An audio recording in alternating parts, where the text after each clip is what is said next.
Good morning, students of BA first year. Yesterday we did exercise number 4 of Oxford Grammar, and today we are going to do exercise number 5. It's present simple tense. I know we have done these exercises in class, but some students still have problem. That's why I'm teaching this exercise again.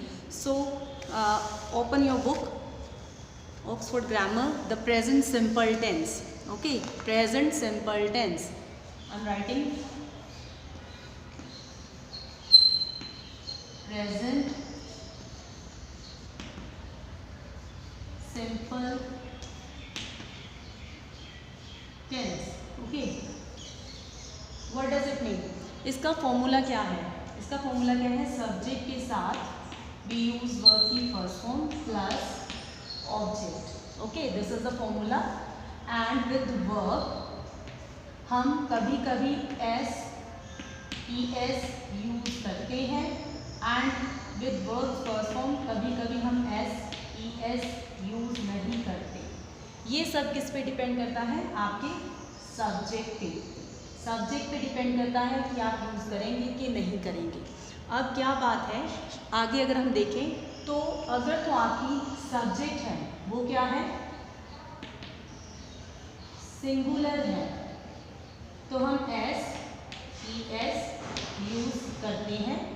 और आई और you है, जो आपका आई और you, ये दोनों क्या है? एक्सेप्शनल केस है. ये भी सिंगुलर में ही ये आई और यू है. ये वैसे तो सिंगुलर है, लेकिन ये किस में जाएंगे? प्लूरल में जाएंगे. यानी आई और यू के साथ आप वर्ब जो है वो एस के बिना वाली लेंगे.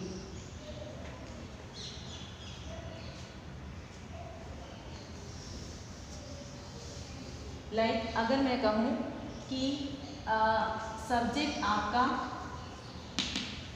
सिंगुलर है, ठीक है, सब्जेक्ट आपका सिंगुलर है, तो उसके साथ क्या लगेगा? एस लगेगा.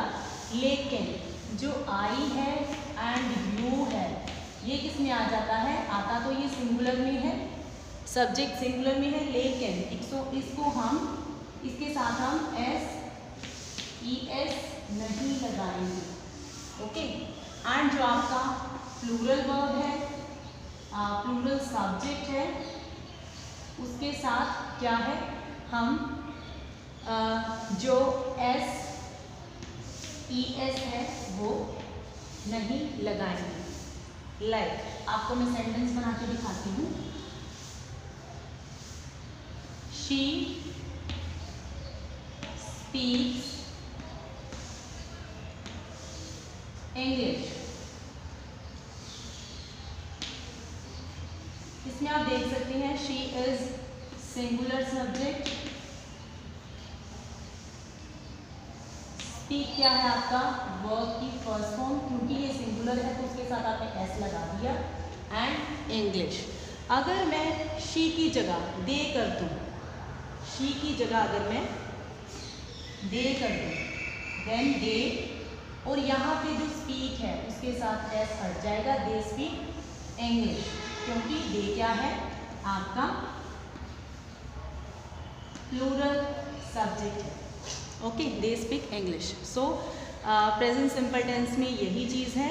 इसकी 4 सिचुएशंस हैं जो मैंने आपको आई थिंक क्लास में भी बताया था. पहली सिचुएशन क्या है?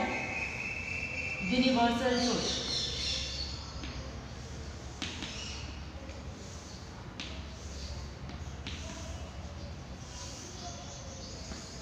यूनिवर्सल ट्रूथ, ठीक है. इसमें क्या है? सन rises in the east. Sun rises in the east. इसका क्या मतलब बना? Sun rises in the east. Sun is singular, rise की verb की फर्स्ट फॉर्म आ गई, तो सिंगुलर के साथ हम एस लगाएंगे. in the east is your object. Sun rises in the east. जो ठीक है, यूनिवर्सल ट्रूथ. फॉर्मूला आपका वही है. फर्स्ट सिचुएशन तो ये हो गई. सेकेंड सिचुएशन आपकी क्या थी? Daily routine. रूटीन में भी आप प्रेजेंट सिंपल टेंस यूज करते हैं, like she wakes up early in the morning. ठीक है, वह सुबह जल्दी उठती है। शी है, सिंगुलर है, वेक आपका वर्ब आ गया, क्योंकि सिंगुलर है तो एस लग गया, up early in the morning. She wakes up early in the morning. This is in the routine, again we are using present simple tense. Then third situation आपकी present simple में क्या है? What subject is, आपका subject क्या है? Like she is a kind girl. Okay, she के साथ verb आपकी इज जाएगी, अ काइंड गर्ल आपका जो भी है रेस्ट ऑफ द सेंटेंस का पार्ट बन जाता है। She is a kind girl. अगर मैं शी की जगह पे दे लगा दूं तो मेरी वर्ब भी चेंज हो जाएगी, दे आर काइंड गर्ल्स, ऐसे बन जाएगा। Okay, they are kind girls. Okay, and last situation आपकी क्या है? व्हाट सब्जेक्ट हैज, सब्जेक्ट के पास क्या है? She has a red car. यहाँ पे हैज वर्ब की फर्स्ट फॉर्म लगी हुई है। अगर मैं शी की जगह दे कर दूँ तो दे के साथ मेरी वर्ब की फॉर्म भी चेंज हो जाएगी, they have read dresses. Got it? इस तरह से आपकी वर्ब की फॉर्म भी चेंज हो जाएगी। ओके, अब क्या है? प्रेजेंट सिंपल में हम जो सेंटेंसेस बनाते हैं, पॉजिटिव सेंटेंस होता है, नेगेटिव होता है, इंटरोगेटिव होता है, एंड और कौन सा सेंटेंस होता है? WH sentence. These are the 4 sentences whatever we use in our language. So here I am going to teach you all the 4 sentences. Like first sentence, if I am going to make positive sentence in present simple tense, then we can say she speaks English. ठीक है, अगर इसका हम negative बनाएं तो क्या आ जाएगा? She, यहाँ पे डज आ जाएगा, तो ये वाला एस है हट जाएगा, डज ले लेगा। She does not speak English, she does not speak English. अगर हम इसका इंटेरोगेटिव बनाएंगे तो क्या बन जाएगा? डज है, आगे आ जाएगा, वर्ब की फॉर्म आगे आ जाएगी, does she speak English,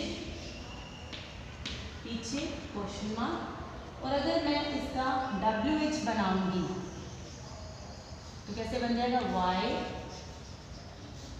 does she speak English. ठीक है, शी स्पीक्स एस था, क्योंकि ये सिंगुलर है तो वर्ब की फॉर्म के साथ एस आएगा, इंग्लिश। सिंगुलर सब्जेक्ट के साथ एस लगाएंगे। देन शी, क्योंकि नेगेटिव है तो ये वाला एस हट के डज बन जाएगा। नोट के बाद स्पीक के साथ दोबारा एस नहीं आएगा, क्योंकि वो वाला एस इसने ले लिया है। She does not speak English. Interrogative बनाएंगे तो डज आगे आ जाएगा, डज शी स्पीक इंग्लिश, क्या वह इंग्लिश बोलती है। वाई के साथ कैसे बन जाएगा? Y does she speak English. ऊपर का सेंटेंस एज इट इज आ जाएगा, आगे वाई व्हाट जो भी आप लगा सकते हैं सेंटेंस के according. So why does she speak English, वो इंग्लिश क्यों बोलती है ना। These are the formation of 4 types of sentences in present simple tense. Now students come to the exercise present simple tense. जैसे उन्होंने हमें क्या क्या बताया हुआ है, अगर हम ऑक्सफोर्ड ग्रामर को देखें तो व्हेनेवर यू से आई प्रॉमिस, आई अग्री, है ना, इन चीज़ों के साथ हम हमेशा प्रेजेंट सिंपल टेंस यूज़ करते हैं। और बी पार्ट है ऑक्सफोर्ड ग्रामर का, वो मैंने आपको करवा ही दिया है, नेगेटिव भी उसी में है और क्वेश्चन भी उसी में है। इसकी जो 5th की एक्सरसाइज है वो आप कर लीजिएगा and by tomorrow will do the next exercise. Okay students, thank you very much.